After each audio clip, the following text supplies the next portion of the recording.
What is this boy doing? He's delivering bullets to other soldiers. His name is Sergei. In Russia, he was the youngest service boy in the military.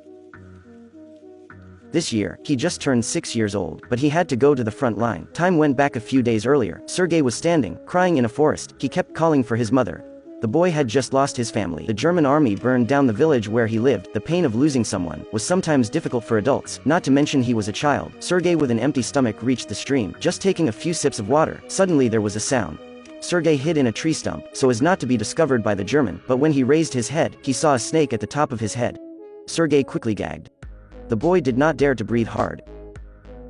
After the German army left, he ran out to find some leftover food. He continued walking towards the jungle. This journey alone taught Sergei what resilience was. He wasn't a baby that would call for mom when in danger, but he had learned to deal with it because of fatigue.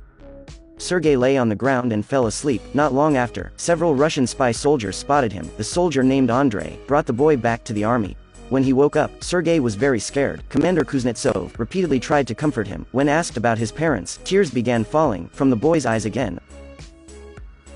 Army troops would be attacked by German at any time. For safety's sake, they took Sergei to a rescue station not far away. The nurse Katya took care of him carefully.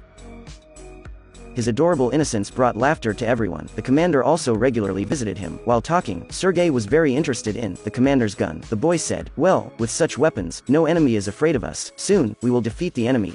After that, Katya looked for the commander and said, "It's a good boy. Can we keep him?" The commander immediately said, "The child does not belong here. Nobody has a place here." Andrei and several soldiers also regularly visited Sergei. The boy always brought joy to them.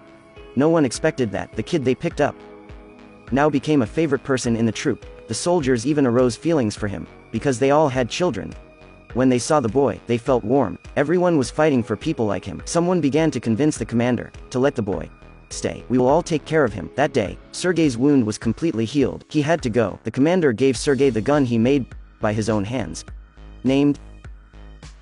The two people looked at each other. "I was waiting for you so much. So afraid, they'll kill you."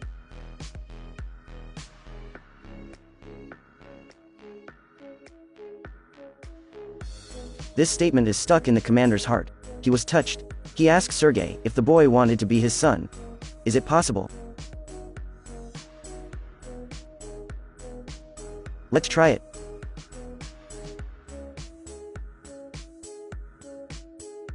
Finally, Sergei had a father.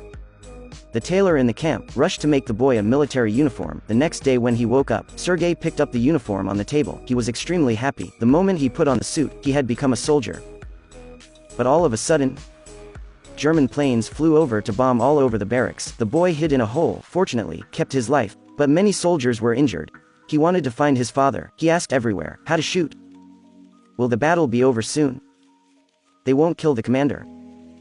A military doctor held him back, told him not to mess around. At the same time, he let the boy help. The boy finally understood the devastation of war. Only when they all worked together could they win. He began to give water to the wounded soldiers. An old man with eyes injury took out the letters sent by relatives and let Sergei read them for him. He looked left and right but didn't understand. In order not to hurt the old man, he had to say something himself to comfort him. In order not to let other soldiers get sad, he began singing for them. Experienced many things, Sergei gradually matured. Maybe the only thing he could do was to make everyone happy. He learned to act like an adult. And it's too early for you to shave. I'm a soldier. Next, he went to the barracks to ask his father to become a janitor. This way he could help people more. The commander gave him a mission. It was to deliver new emails. Sergei quickly ran back to the car to receive the mails. Then he delivered them to the other soldiers. The soldiers even danced with the boy. Sergei continued to deliver letters. He kept calling a soldier, but still couldn't find him. The old soldier held him in his arms and said, "That soldier is dead." The colors on their faces turned pale in an instant. Sergei took off his hat and left sadly.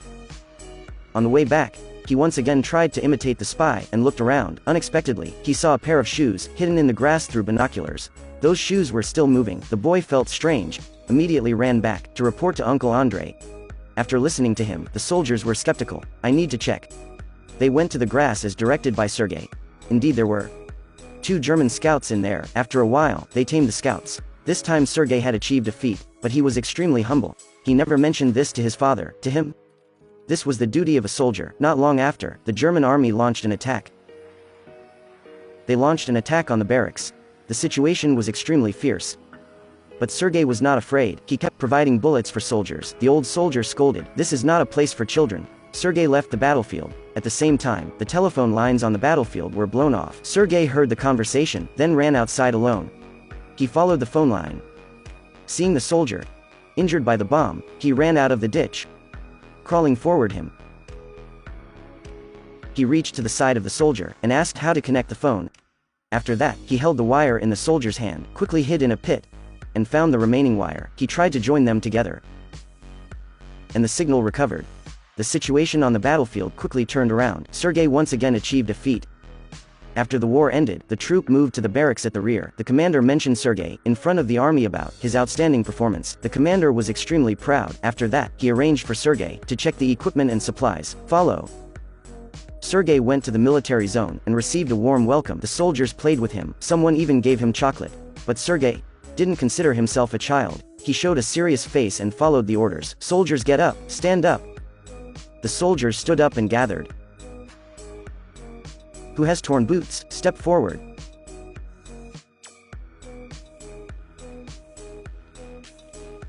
Then he checked them one by one. He asked a soldier for help to make a list to give to the general. The commander silently rejoiced. "This kid. Such many materials like that. Even I couldn't open my mouth to ask." At night, the enemy suddenly attacked. The commander was crushed by the log. Sergei used all his strength, but couldn't move it. He rushed to call for help.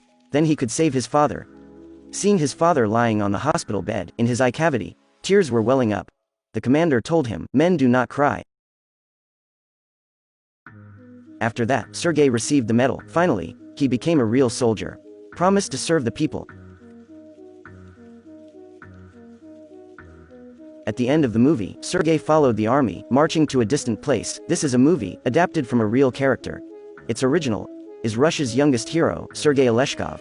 What Sergei experienced on the battlefield were considered lucky. He brought warmth to the soldiers, who had to place themselves on the cold battlefield.